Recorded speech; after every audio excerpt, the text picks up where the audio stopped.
అంబేద్కర్ రాజ్యాంగం అమలవుతుందా అని చెప్పి వీళ్ళు అడుగుతున్నారు. ఏమనాలి, దీన్ని ఎలా చూడాలి? సరే, ఆంధ్రప్రదేశ్లో మరి అనేక రకాలైనటువంటి కబ్జాలు కానీ, అదేవిధంగా నేరాలు, ఘోరాలు, హత్యలు చేయటము, ఇదంతా కూడా మనం గతంలో చూసాం. ఈ ప్రభుత్వం వచ్చిన తర్వాత అనేక మంది బాధితులు, కొన్ని వేల మంది బాధితులు కూడా కంప్లైంట్ ఇవ్వడం కూడా జరిగింది. కేవలం ఒక మదనపల్లిలోనే దగ్గరగా ఒక 1000 మంది కంప్లైంట్లు ఇచ్చారు.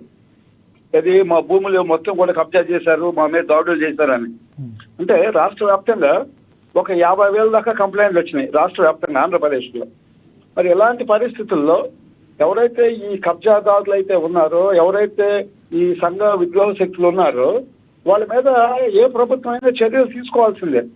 స్వయంగా పవన్ కళ్యాణ్ గారు అసెంబ్లీలో చెప్పారు, నేను డిప్యూటీ సీఎంగా ఉన్నా కూడా, నేను ఏ విధమైన తప్పు చేసినా కూడా నా మీద యాక్షన్ తీసుకోండి అని చెప్పారు.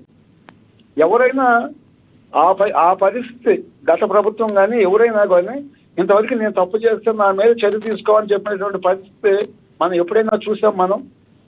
అంటే ప్రభుత్వం అనేది ఒక పారదర్శకంగా చేయాలి. రాజకీయ పార్టీలు, వ్యక్తులు ఇక్కడ కాదు, ముందు వ్యవస్థ బాగుండాలి.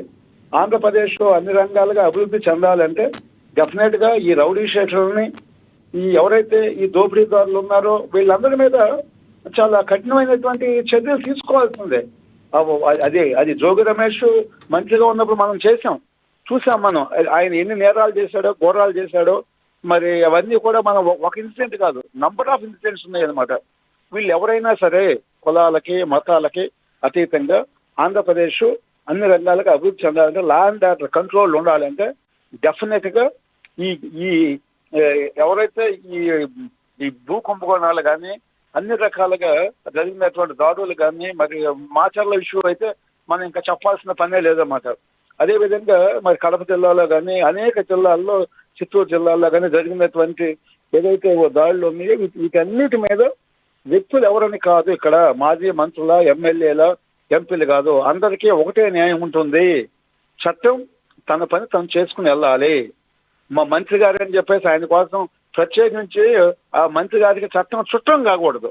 శ్రీనివాస్ గారు, మాజీలుగా ఉన్న వారి మీదే చట్టం పని చేసుకుంటూ వెళ్తుందా, లేదంటే ప్రస్తుత ప్రభుత్వంలో ఉన్న వాళ్ళు కానీ, గతంలో ఉన్న టీడీపీ వాళ్ళు కానీ, జనసేన వాళ్ళు కానీ, బీజేపీ వాళ్ళ మీద కూడా చట్టం ధర్మర్థం చేసుకుని వెళ్ళాలంటారా? ఎవరి మీదైనా రాజకీయ పార్టీలతో సంబంధం లేకుండా ఎవరు తప్పు చేసినా, ఎవరు నేరాలు చేసినా, హత్యలు చేసినా, ఎవరైతే, దురదృష్టం ఏంటంటే గత 10-15 సంవత్సరాల నుంచి ఆంధ్రప్రదేశ్లో రాజకీయాల్లోకి 90% మొత్తం క్రిమినల్స్ వచ్చారు.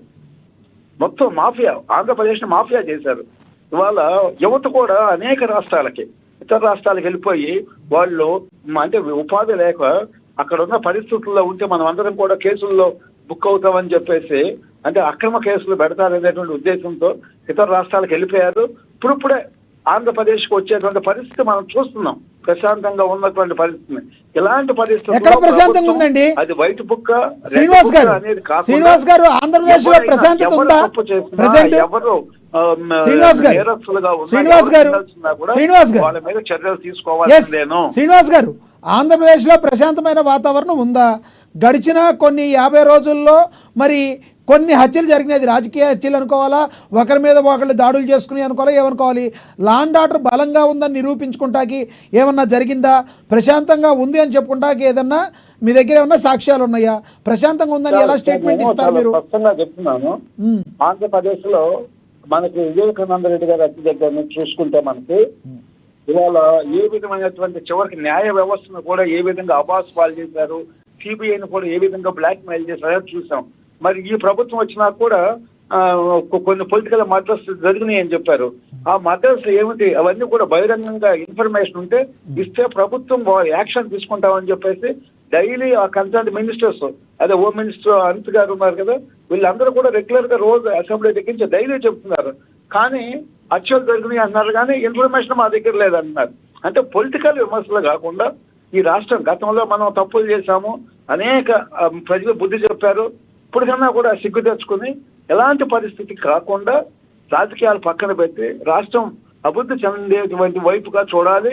మళ్ళా ఇప్పటికే రాష్ట్రం అన్ని రకాలుగా నష్టపోయింది కాబట్టి అన్ని పక్షాలు, ఆ రాజకీయ పార్టీ ఈ రాజకీయ పార్టీ అని కాకుండా రాజకీయాలను పక్కన పెట్టి రాష్ట్రం అభివృద్ధి చేస్తూ ఉండాలి. ఎవరైతే యాంటీ సోషల్ ఎలిమెంట్స్ ఉన్నారో వాళ్ళ మీద కఠిన చర్యలు తీసుకోవాల్సిందే. దాంట్లో ఓకే శ్రీనివాస్ గారు. రాజీ పడకూడదు ప్రభుత్వం. ఓకే శ్రీనివాస్ గారు, మళ్ళీ వస్తాం మీ దగ్గరికి.